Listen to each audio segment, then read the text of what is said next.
السلام علیکم و رحمت الله. شکر پروردگار باز به دیدار هم رسیدیم. امیدوارم همگان تن صحت و سلامت هستید. شوکتی محمد با شما هستم و برنامه خبری پیام نیوز را برایتان تقدیم می کنم. حالا توجه کنید به نامگوی موضوعهایی که امروز مطرح خواهیم کرد.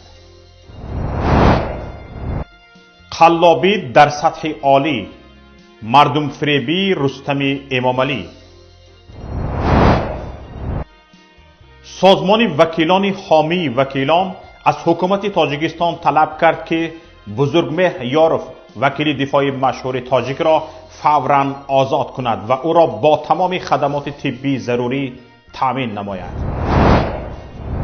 کمک‌های پزشکی و بهداشت جمهوری اسلامی ایران به تاجیکستان آورده شد. قرغیزستان می‌خواهد به تاجیکستان فشار بیارد تا مسئله معین کنی و علامت گذاری سرحد تیزانیده شود. تمام رسانه‌های دولتی سر از تلویزیون تا رسانه‌های الکترونی و چاپی دیروز همت بزرگ شرکت اوستا گروه را توصیف کردند.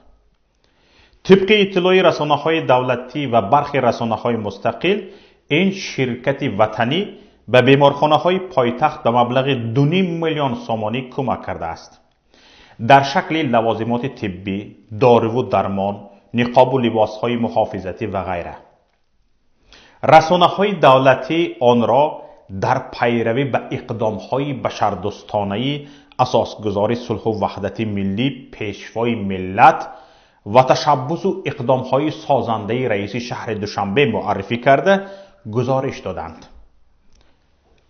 دادند که اوستا گروه به مؤسسه‌های طبی پایتخت 53200 عدد لوازمات ضروری طبی از قبیل لباس‌های مخصوص طبی برای طبیبان در حجم 10,000 عدد، عینک‌های حمایت کننده طبی 10,000 عدد، دستپوشک‌های طبی 10,000 دانه، نقاب‌های مخصوص پلاستیکی حمایت کننده 5,000 عدد و نقاب‌های طبی 18,200 عدد به طور رایگان سپاریده شده است.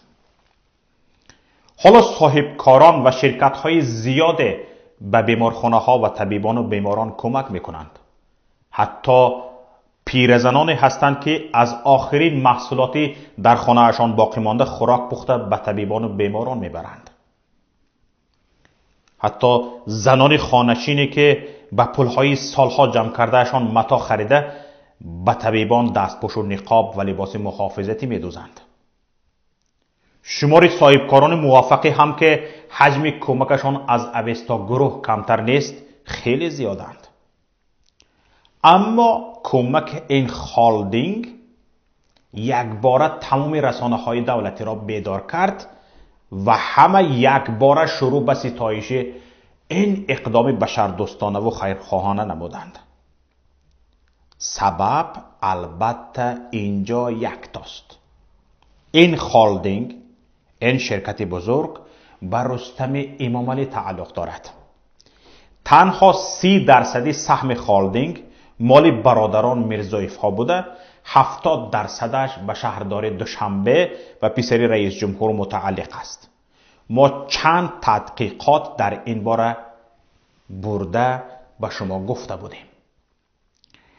در یک کشور توتالیتری استفاده از ریسورس های دولتی از جمله رسانه ها اصلا جای تعجب ندارد.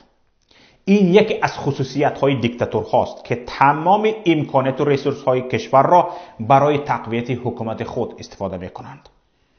تا امروز امامعلی رحمان این کار را می کرد. حالا پسرش رستم امامعلی شروع کرده است. هدف از این همه نمایش دو چیز است: غمخوار مردم نشان دادن میراثخوار امامعلی رحمان و تبلیغ هالدینگ اوستا گروه. اما حالا حرف در این باره هم نیست.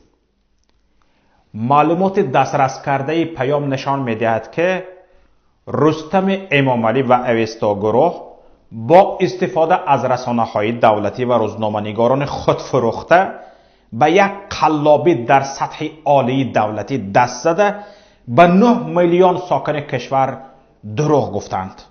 9 میلیون ساکن کشور را فریب کردند. کمک هایی که چون سخاوت بزرگ و اقدام خیرخواهانه و بشردوستانه اوستا گروه معرفی شدند، اصلا به این شرکت کمترین بستگی ندارند. اگر تنها همین را به نظر نگیریم که با ماشین های این شرکت به بیمارخانه ها برده شدند. در این مسئله حرف گفتنی داریم که پایانتر برمیگردیم انشاءالله.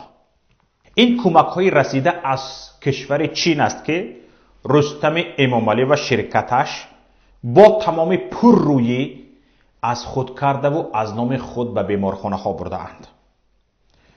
حالا پایانتر خواهم گفت که تنها چرا برده اند. طبق اطلاعات دریافتی حتی یک نقاب از این کمک 2 میلیونی به اوستا گروه متعلق نیست. همه آن کمک بشردوستانه کشور چین است. حتی عکس و نوارهایی که رسانه‌های دولتی نشر کرده اند نشان می‌دهند که در قطعه ها پرچم 2 کشور چسبانده شده است. به این عکس دقت کنید. در عکس پرچم کشور چین و تاجیکستان چسبانده شده است. یعنی چین این کمک ها را به تاجیکستان ارسال کرده است، مثل این کمک ازبکستان. طبق اطلاع خبرگزاری اوستا روز 10 می کمک نوبتی بشردوستانه کشور چین در گذرگاه قلمه قراسو به جانب تاجیکستان سپارده شده است. این کمک که در مجموع به مبلغ 479,600 دلار ارزیابی شده است، عیناً همان چیزهایی را در بر میگیرد که 2 روز پس شرکت وطنی اوستا گروه به بیمارخانه ها میرساند. به بیمارخانه ها برده از نام خودش میسپارد. تنها نه به همان مقداری که کشور چین داده است، نسبت به این مقدار کمتر. خبرگزاری اوستا می نویسد کمک 17 دستگاه نفس صنعی، 48,200 نقاب حمایتی طبی، 396,800 نقاب استفاده یک دفعینه طبی، 47,000 نقاب های طبی جراحی، 4,000 نقاب های مدنی، 11,750 کامپلکت لباس حمایتی طبی، 20,600 جفت دستپوشک ها، 11,000 جفت عینک های حمایتی، 900 حرارت سنج، 5,000 عدد نقاب های مخصوص پلاستیکی حمایتی را در بر میگیرد. تماشابینان عزیز، لطفاً دقت کنید. اگر کمک هایی به بیمارخانه ها رسانده اوستا گروه را از کمک های کشور چین طرح کنیم، میماند 17 دستگاه نفس صنعی، 30,000 نقاب حمایتی طبی، 396,800 نقاب استفاده یک دفعینه طبی، 47,000 نقاب های طبی جراحی، 4,000 نقاب های مدنی، 1,750 کامپلکت لباس حمایتی طبی، 10,600 جفت دستپوشک ها، 1000 جفت عینک های حمایتی، 900 حرارت سنج و همین طور. حالا سؤال مطرح این است: رستم امامعلی و خالدینگ تجارتیش اوستا گروه این قسمت باقی مانده کمک های چین را کجا بردند؟ اونه که گزارش شد رقم های معین است، لیکن باقی ماندهش کجا شد؟ دوست معین شد برده اید، ولی باقی ماندهش را کجا کردند؟ قبلا ما درباره بازداشت سردختور بیمارخانه ناحیه وخش عبدولیف خبر داده بودیم در برنامه های پیشین. منبع پیام گفته بود شاید تا صبح سردختور را رها کنند، چون آنهایی که لباس های محافظتی را برای فروش به سردختور داده اند آدمان میده چویده نیستند. همچنین برخی کاربران شبکه‌های اجتماعی از پیدا شدن نقاب‌های استحصال چینی که رویشان با زبان چینی کمک بشردوستانه فروش ممنوع است نوشته شده است خبر می‌دهند. متاسفانه این همه قلابی رستم امامعلی و برادران میرزایف ها در کمک رسانی به بیمارخانه ها نیست. طبق اطلاع یک طبیب تولدخانه رقمی 2 پایتخت به آنجا هم کمک های اوستا گروه را آورده از ماشین میفرارند. طبیبان را جمع کرده، همه طبیبان را جمع کرده نوار و عکس برداری میکنند و کمک ها را از نو بار کرده با خود گرفته میبرند. در یک بیمارخانه دیگر رکلام میکنند. قبلا رسانه های دولتی همچنین درباره با تشبث محترم رستم امامعلی با یک خطسیر چارتری آورده شدن داروواری توسط شرکت وطنی آریان فارم با خطسیر مخصوص از هندوستان و هدیه به پول آن به وزارت تندرستی خبر داده بودند. این خبر را ما هم داده بودیم. یادتان هست این آریان فارم که گفتیم، این آریان فارم بچه همین اوستا گروه است، یعنی متعلق شرکت آریان فارم متعلق به اوستا گروه است، شامل همین اوستا گروه می شود.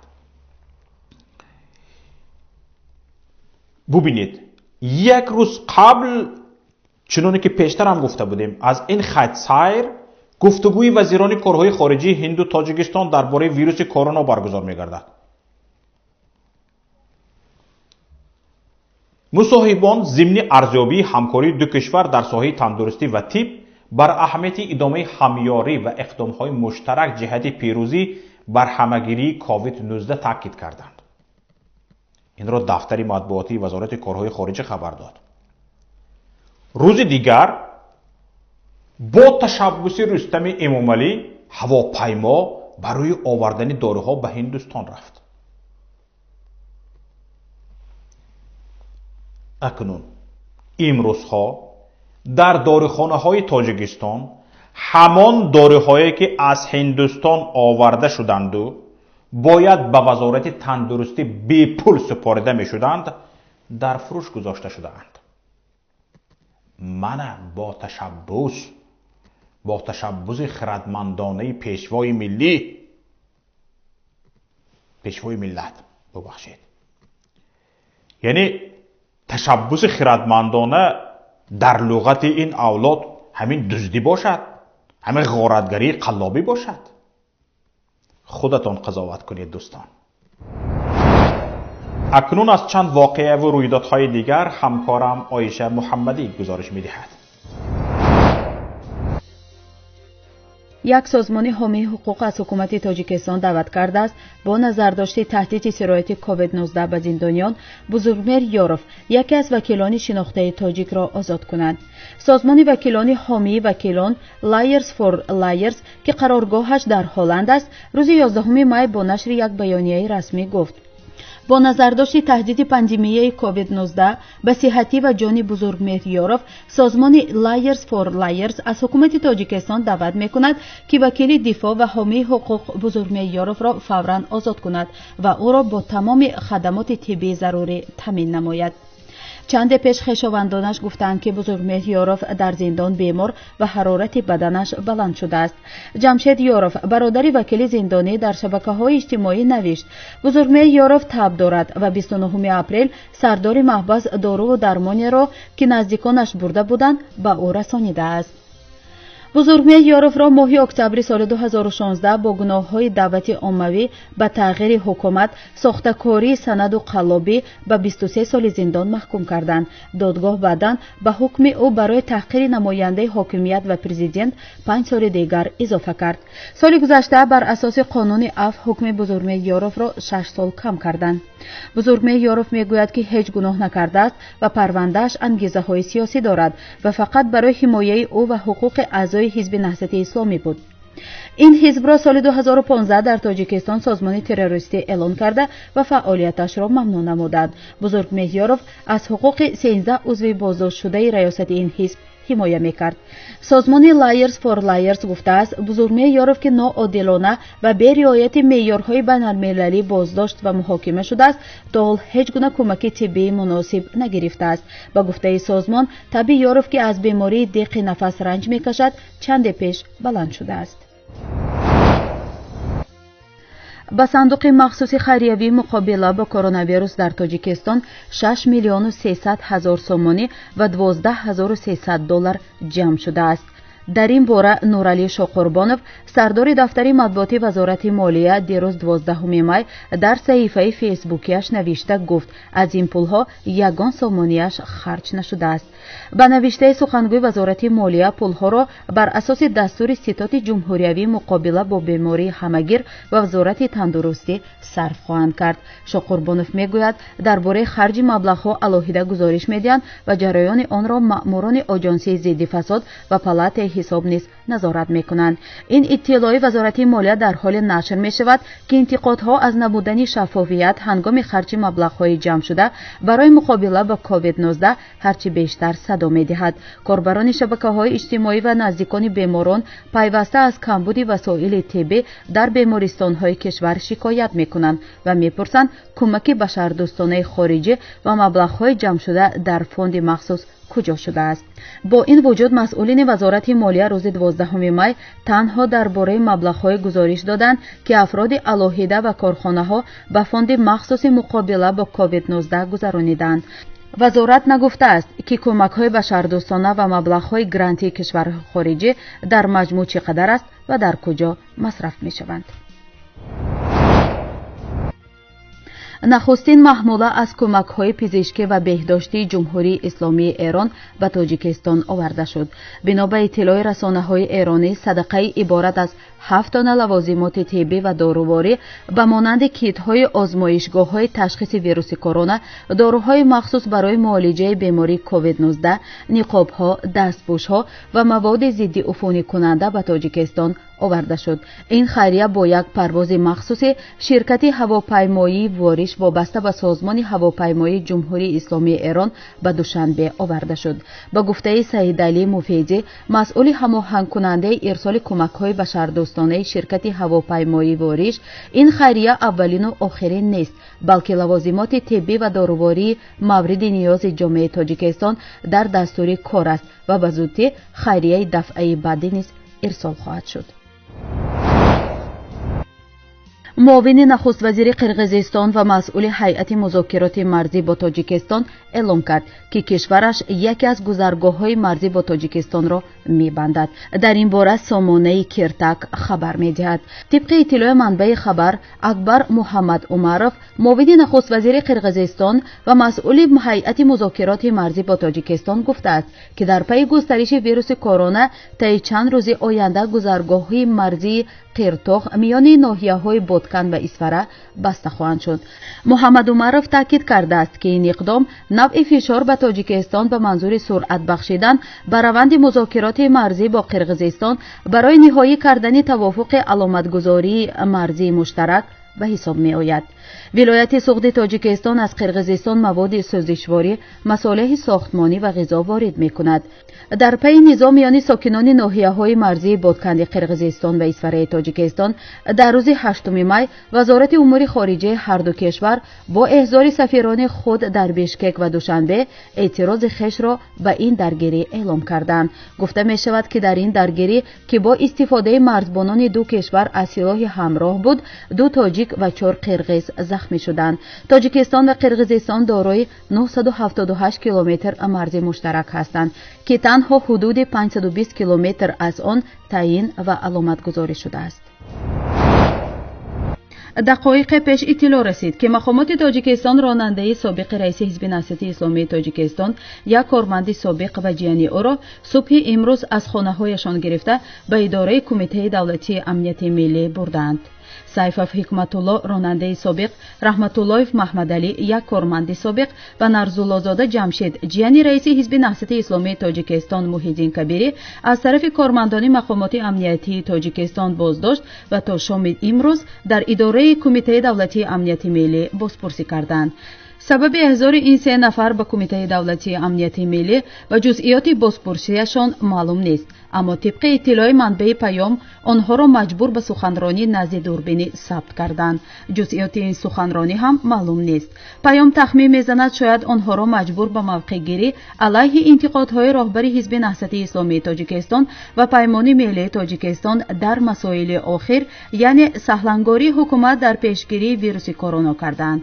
این 3 نفر سال 2015 بعدی به اصطلاح کودت حاجی حلیم بازداشت شده بعد 1.5 سال طبق قانون عفو و آزادی برآمده بودند.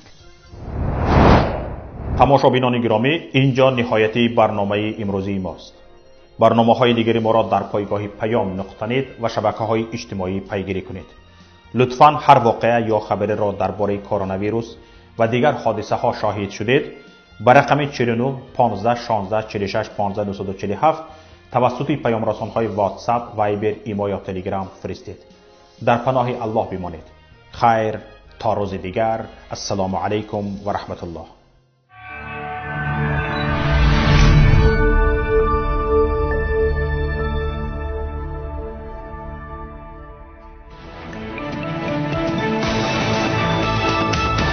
رادیوی پیام در فضای سیاست صدای جدید.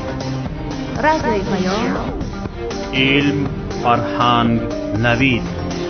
رادیوی پیام مشورت، بحث، گفت و شنید. در تمام دنیا روی رسانه اینترنتی رادیو پیام نقطه نت.